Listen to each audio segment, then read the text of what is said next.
이 거룩한 주일 우리에게 주시는 성경 말씀 구약 성경 민수기 13장 30절로 33절 말씀입니다.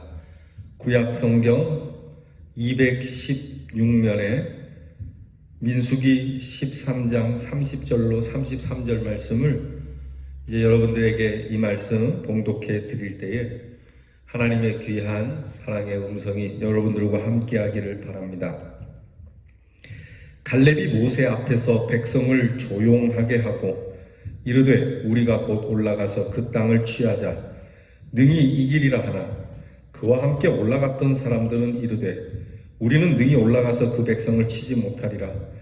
그들은 우리보다 강하니라 하고 이스라엘 자손 앞에서 그 정탐한 땅을 악평하여 이르되 우리가 두루 다니며 정탐한 땅은 그 거주민을 삼키는 땅이요 거기서 본 모든 백성은 신장이 장대한 자들이며 거기서 네피림 후손인 아낙 자손의 거인들을 보았나니 우리는 스스로 보기에도 메뚜기 같으니 그들이 보기에도 그와 같았을 것이니라.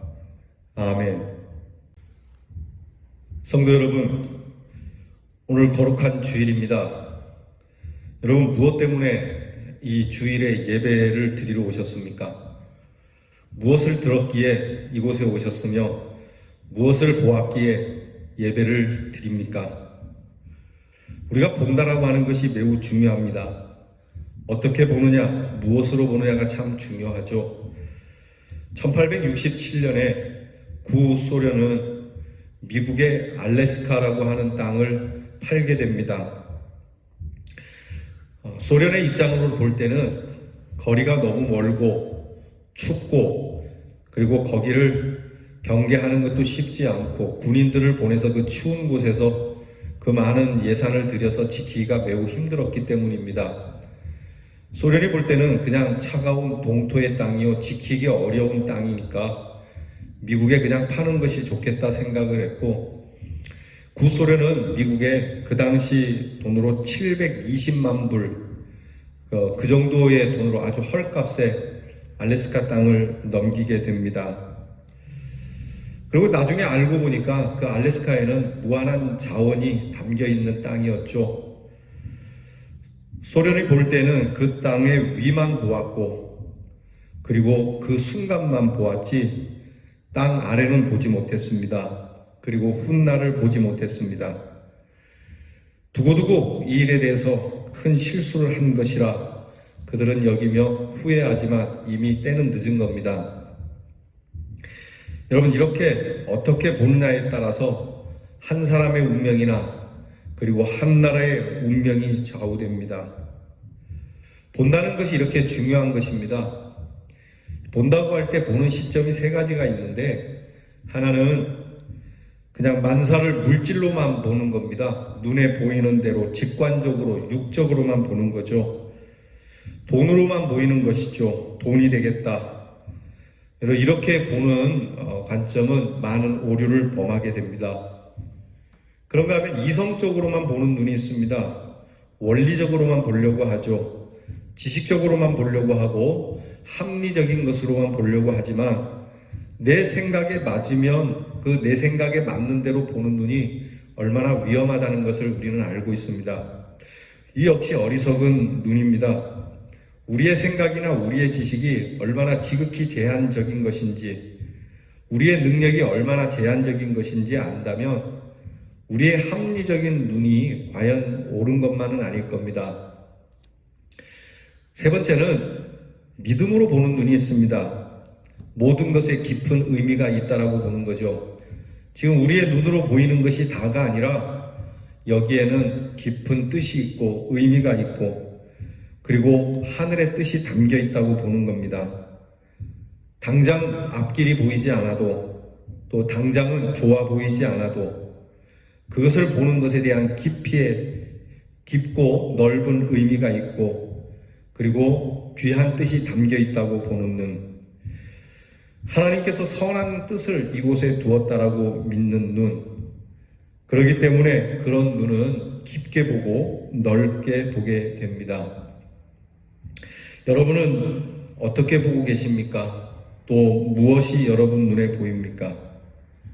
우리는 모든 일에 하나님의 사역을 볼 수 있어야 하고 하나님의 심판을 볼 수 있어야 되고 그리고 나아가 하나님의 구원을 볼 수 있는 눈이 있어야 합니다. 하나님의 놀라운 능력과 하나님의 놀라운 경륜을 볼 수 있는 안목이 필요합니다.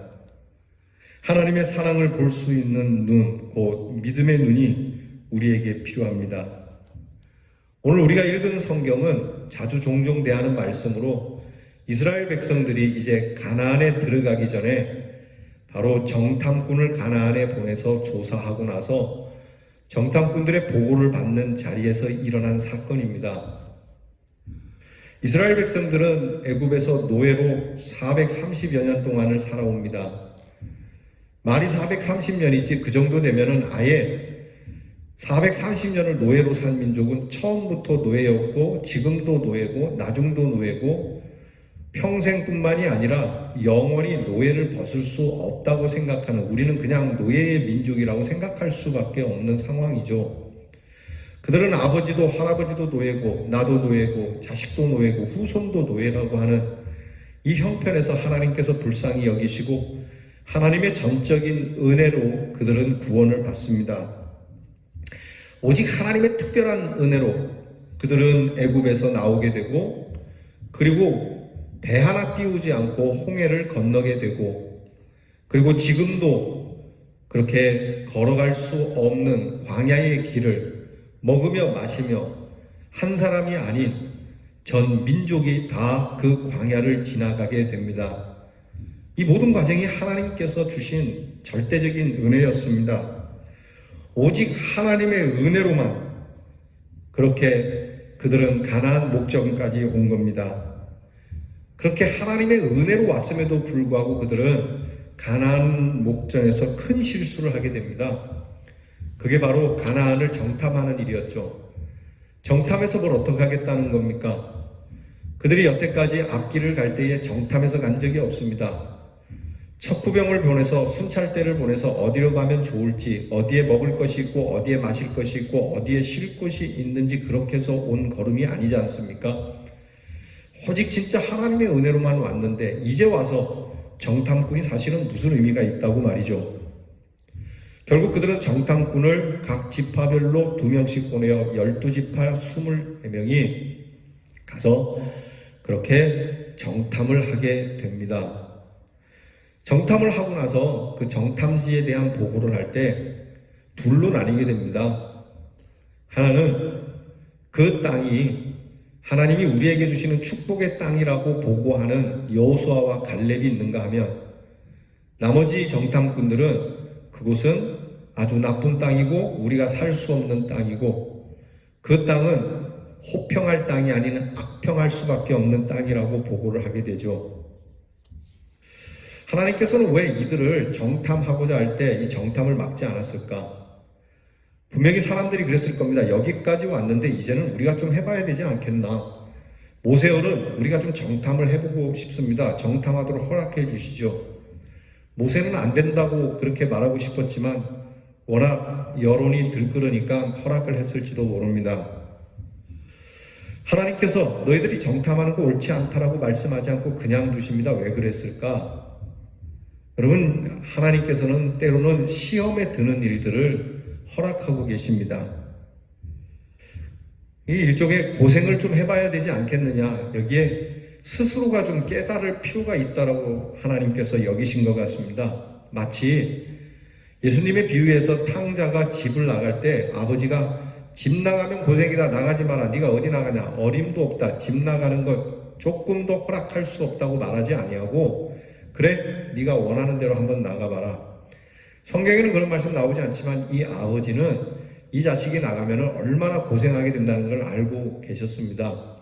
그럼에도 불구하고 그런 말씀하지 않고 네가 직접 체험해봐야 알겠구나라고 그냥 순순히 그 탕자가 집을 나가도록 내버려 두는 것처럼 막지도 않고 막을 수도 없는 상황인 걸 아니까 네가 나가야 집 귀한 줄 알지, 그렇게 내버려 두신 거죠. 여러분, 정탐꾼들이 이와 같이 하나님께서 인도하신 것을 망각하고 그들이 보고 온 것에 대해서 이렇게 크게 두 가지로 나뉘어지는 그러한 목도한 것에 대한 결과를 봅니다. 분명히 같은 장소를 보았습니다. 그리고 같은 사건을 접했습니다. 그런데 어떻게 본 것이 다르고 판단도 다르고 결론도 다를 수가 있겠습니까? 어느 쪽이 사실인지도 모릅니다. 지금도 사건 하나를 두고 보는 눈이 달라서 시끄럽지 않습니까?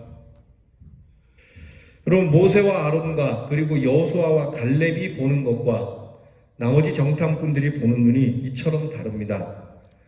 우리가 오늘 말씀에서 보았듯이 갈렙은 하나님이 주시는 축복의 땅, 은혜의 땅, 우리에게 기회의 땅으로 그렇게 보고 있는 반면에 불신앙적인 사람들은 이 땅을 사람을 집어삼키는 땅이다, 살 수 없는 땅이다, 거기 들어가면 우리는 메뚜기 신세가 되는 땅이라고 그렇게 말하고 있지 않습니까? 어떻게 한쪽은 젖과 꿀이 흐르는 땅으로 말하고 한쪽은 죽음의 땅이라고 말할 수 있습니까? 나머지 정탐꾼들은 절망을 본 것이고 여호수아와 갈렙은 소망을 본 것입니다. 어떻게 보았길래 그런 겁니까? 여호수아와 갈렙은 믿음으로 보았기에 그 땅이 은혜로운 땅으로 보였고, 나머지 정탐꾼들은 은혜를 망각한 눈으로 보았기에 그 땅이 절망의 땅으로 볼 수밖에 없었던 거죠. 이제 대학 시험이 다가오고 있습니다.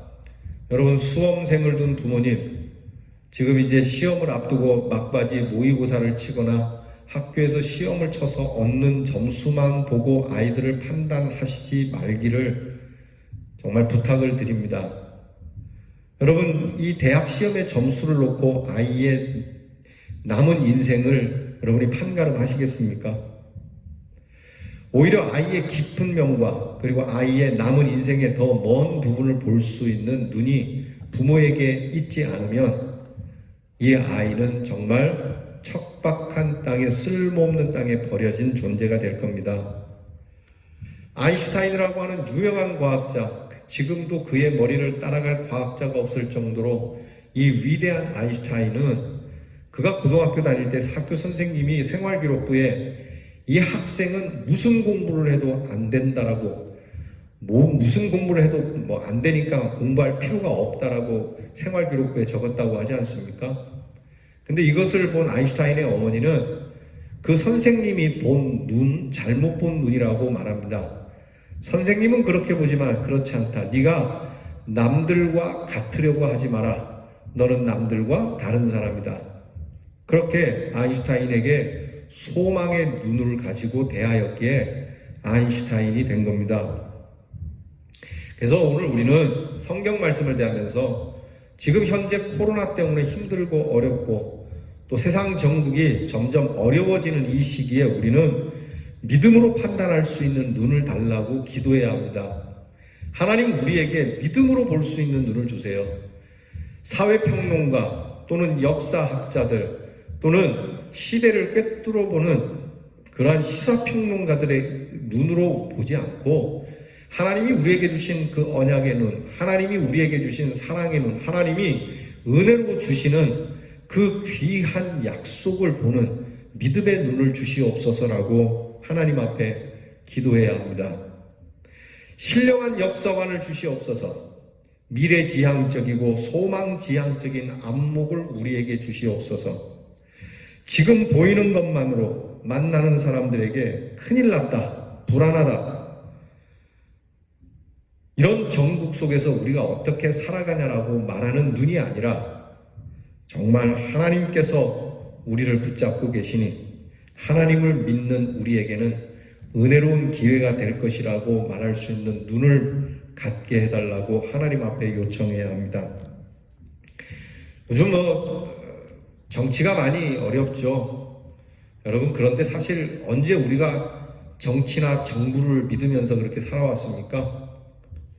우리가 언제 강대국들만 믿으며 살아왔습니까? 적어도 예수 믿는 사람들은 하나님만을 믿으면서 살아오지 않았습니까? 우리는 믿음의 눈을 가지고 보아야 합니다. 어렵고 힘들고 세상이 무너진다 할지라도 하나님께서 세상 끝날까지 우리와 함께 할 것이고 믿음의 사람들을 하나님께서 건져주실 것이고 하나님의 나라로 인도할 것이라고 하는 이것을 보는 믿음의 눈이 정말 우리에게는 필요합니다.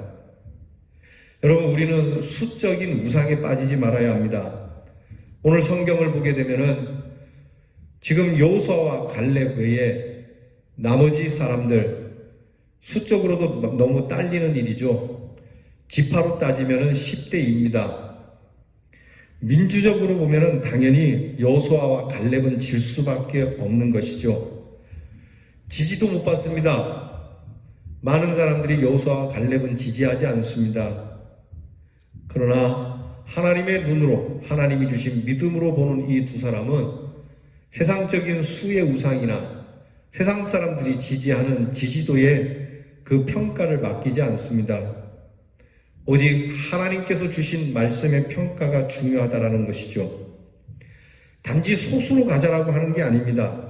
믿음의 눈으로 가자라고 하는 것이죠. 오늘 하나님께서 우리에게 주시는 말씀이 우리로 믿음의 낙천가가 되라고 하는 겁니다. 갈수록 세상은 어려워지고 힘겨워질지라도 우리는 믿음의 눈으로 보기 때문에 낙천적일 수밖에 없다. 망했느니 흥했느니라고 함부로 말할 것이 아니라 하나님의 약속과 그 말씀을 붙들고 가나안은 우리 것이다. 가나안은 우리의 밥이다라고 정말 참 긍정과 참 낙천적인 사람을 하나님이 찾으시고 원하신다라고 하는 겁니다. 사도 바울은 그렇게 말씀합니다. 믿음으로 행하지 않은 것은 전부 죄다. 믿음으로 보지 않는 모든 것은 다 죄다라고 말씀을 하실 정도로 우리에게는 믿음으로 보는 안목이 정말 중요합니다. 따라서 우리 성도들은 오늘 이 어려운 형편 속에서 무엇이 되었든지 코로나가 아니라 코로나 헤레비가 올지라도 무엇을 보든지 믿음으로 보고 무엇을 보든지 믿음으로 듣고 무엇을 보든지 믿음으로 생각하고 그리고 믿음으로 이해하고 믿음으로 평가하는 성도들이 되어야 할 줄 믿습니다. 믿음으로 보면 하나님의 구원이 보이고 믿음으로 보면 하나님의 은혜가 보이고 믿음으로 보면 하나님의 사랑이 보입니다. 그것도 충만하게 보일 겁니다. 그리고 그 보여지는 것이 우리는 한숨을 지을 것이 아니라 정말 기뻐하고 즐거워하고 어려운 중에도 찬송케 되게 될 것입니다. 사랑하는 성도 여러분, 이 거룩한 주일에 우리는 믿음의 눈을 가지고 하나님이 주시는 은혜를 보며 이 귀한 안목으로 승리하는 우리 성도들이 되시기를 주님의 이름으로 축원합니다. 기도하겠습니다. 하나님, 오늘 우리가 세상을 어떻게 보며 오늘 우리에게 닥치는 사건들을 무엇으로 봅니까? 하나님, 오늘 말씀처럼 주의 말씀을 붙들고 믿음으로 보는 안목을 주시옵소서. 믿음으로 보며 믿음의 구원을, 하나님의 은혜와 사랑을 보며 충만하게 역사하시는 그 하나님의 전능하신 손길을 볼 수 있는 눈을 주시옵소서. 하여 세상이 힘들고 어렵고 복잡하고 사람들의 입에서 탄식과 앞으로의 절망적인 이야기가 나올지라도 우리 대연의 성도들만큼은 아니야, 이 뒤에 하나님의 손이 보이지 않니? 이 하나님의 손을 볼 수 있는 이 귀한 능력으로 승리하게 하여 주시옵소서. 예수님 이름으로 기도하옵나이다. 아멘.